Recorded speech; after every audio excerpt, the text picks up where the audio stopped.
अभी 60,000 सिपाही भर्ती का निकाला था, उसमें 50 लाख लोगों ने अप्लाई किया था। कहते हैं बेरोजगारी नहीं, तो 50 लाख लोग कहाँ से आ गए? ये सब 24 में चुकता करेगी जनता। जो आपने मंदिर को तोड़ा, जो बाबा विश्वनाथ के अगल बगल सारे मंदिर आपने अच्छा वट वृक्ष को काट के गिरा दिया। 8-9 बजे रात को चले जाइए, 10 बजे बाद चले जाइए, आपको तमाम ऐसे नाले माँ गंगा में गिरते हुए दिखाई देंगे। उत्तर प्रदेश कांग्रेस के अध्यक्ष अजय राय जी हमारे साथ हैं, उनसे बात कर लेते हैं। लोकसभा चुनाव में धुआंधार प्रचार कर रही है भारतीय जनता पार्टी एनडीए, और इसे लेकर के अब बातें भी हो रही हैं। आज से अमित शाह भी प्रचार शुरू कर रहे हैं, पीएम मोदी शुरू कर चुके हैं। अजय राय जी, भारतीय जनता पार्टी और उसके सहयोगी दल धुआंधार प्रचार कर रहे हैं। आप लोगों की जो गठबंधन है, एनडीए गठबंधन है, वो फील्ड पर दिख नहीं रहा है। किस तरह से देखते हैं इन सब चीज़ों को? देखिए, ऐसा है, हमारे जो तैयारी है वो ज़मीन पे हमारे लोग काम कर रहे हैं लगातार। बूथ का स्ट्रक्चर काम करना, हमारे ब्लॉक में, मंडल पे सब हमारे काम चल रहे हैं। और हमारे हर जगह हम बीएलए हमारे लगभग हो चुके हैं, कुछ जगह बाकी, वो भी सब काम कर रहे हैं। इनकी तरह केवल दिखावा नहीं है, काम करने का अवसर था तो काम किया नहीं। 10 साल काम क्या किया वो बताओ ना। धुआंधार प्रचार से थोड़ी काम क्या किया आपने? हमको 10 साल जनता ने समय दिया, तो हमने काम क्या किया हम ये बताएंगे ना। केवल झूठी बात, बड़ी बड़ी बात, बहनों भाइयों मित्रों झूठ बोलो खाली। अब वो अभी सारे लोग, इनके लोग यही बोल रहे हैं, चाहे वो मोदी हो चाहे योगी हो, चाहे यही बात बोल रहे हैं। आपने 10 साल में कितने रोजगार काम किए? वही रोजगार की बात ही मैं कह रहा हूँ। कितने लोगों को नौकरी दिया आपने? अभी 60,000 सिपाही भर्ती का निकाला था, उसमें 50 लाख लोगों ने अप्लाई किया था। कहते हैं बेरोजगारी नहीं, तो 50 लाख लोग कहाँ से आ गए? क्या वो हिंदुस्तान के बाहर के लोग हैं? ये बाहर से आ गए क्या? ये झूठी बात बोलना बंद करिए। जनता को कुछ कोई काम नहीं दिया, ना रोजगार दिया, ना काम दिया, और सारी व्यवस्थाएं ध्वस्त हो चुकी हैं आपके विकास के नाम पे। कुछ नहीं, सड़कें टूट रही हैं। गंगा जी में आज भी बनारस में गंगा के पुत्र बनते माँ गंगा के, वहाँ भी नाले गिर रहे हैं। माँ गंगा को आपने कहा माँ, अब गंदा हो रहा, बेटा सांसद है, वहाँ गंगा में नाले गिर रहे हैं। ये कौन सा पुत्र है भाई? इसका काशी में जनता जवाब लेगी कायदे से। वही तो अगला सवाल है मेरा कि आप प्रधानमंत्री के सामने हैं, कैंडिडेचर आपका है, इस बार क्या क्या मुद्दे जनता के बीच आप लेकर के जा रहे हैं? बनारस में किन चीज़ों पे काम कर रहे हैं? देखिए, जनता के बीच में सबसे बड़ी जो समस्या है पूरे देश की महंगाई है, पूरे देश के अंदर है। काशी एक बहुत साधारण लोगों का शहर है, धार्मिक शहर है, और मध्यम वर्गीय लोगों का शहर है पूरा। वो आप सब देखेंगे, इनके वहाँ के गुजरात की तरह, मोदी जी की तरह वहाँ पे धनाढ्य लोग नहीं हैं। बहुत साधारण परिवार है। हम सब लोग साधारण परिवार से आते हैं, मध्यम परिवार से आते हैं। तो वहाँ पर रोजगार नहीं है, बेरोजगारी चरम पर है, विकास हुआ नहीं। आप माँ गंगा जो हमारी सबसे बड़ी धार्मिक हमारी चीज़ें हैं, जो बाबा विश्वनाथ के दरबार में आपने तोड़ फोड़ किया। कॉरिडोर के नाम पे सोच रहे हैं कि बहुत जनता वोट देगी, उसका हिसाब 24 में चुकता करेगी जनता।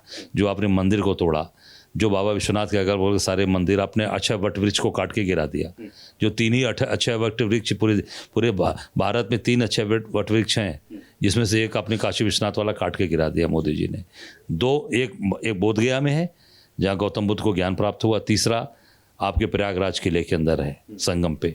एक का नामो निशान खत्म कर दिया बनारस में इनके निर्देश पर। मैं समझता हूँ कि ये सबका हिसाब जनता लेगी। आप कह रहे हैं बनारस को विकास नहीं किया, विनाश किया गया, ये कह रहे हैं? बिल्कुल, विकास कहाँ हुआ है?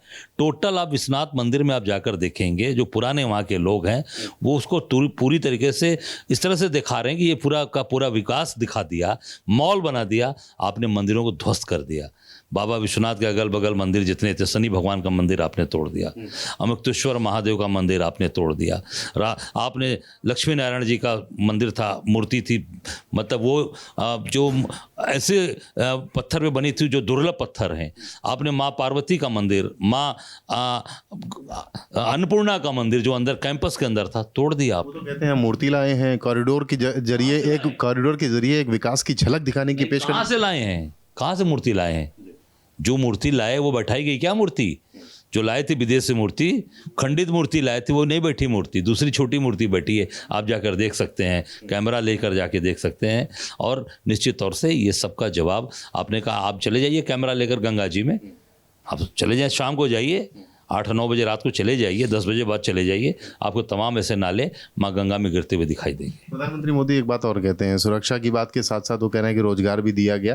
भ्रष्टाचार की बात कर लेते हैं। अरविंद केजरीवाल हेमंत सोरेन के प्रकरण को देखते हुए कहते हैं कि कितने भी बड़े पद में बैठा हो, भ्रष्टाचार किया तो छोड़ा नहीं जाएगा, सख्ती से निपटा जाएगा। भ्रष्टाचार में जितने भाजपा में लोग गए उनकी गिरफ्तारी कब होगी, उनके ऊपर ईडी सीबीआई जांच कब होगी, असम के मुख्यमंत्री के ऊपर कब जांच होगी, उनको कब आप जेल भेजोगे?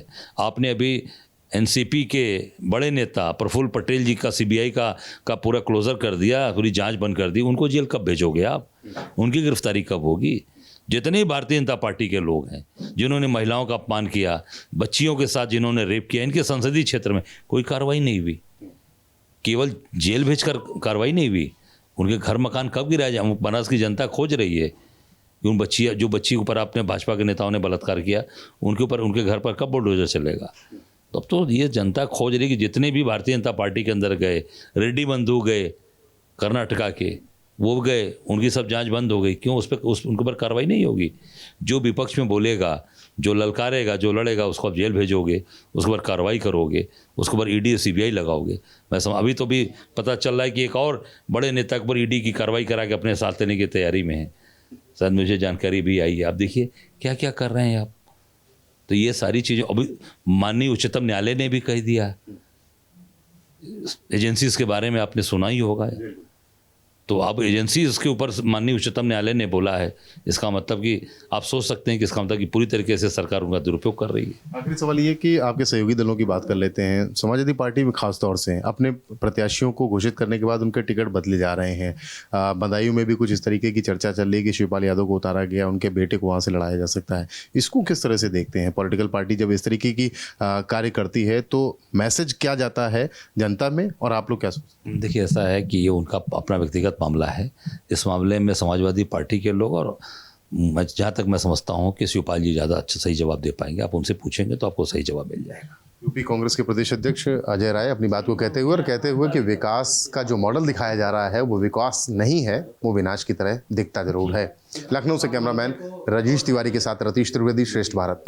उत्तर प्रदेश की हर खबर से अपडेट रहने के लिए श्रेष्ठ यूपी को करें सब्सक्राइब, बेल आइकन दबाएं और देखते रहें श्रेष्ठ यूपी।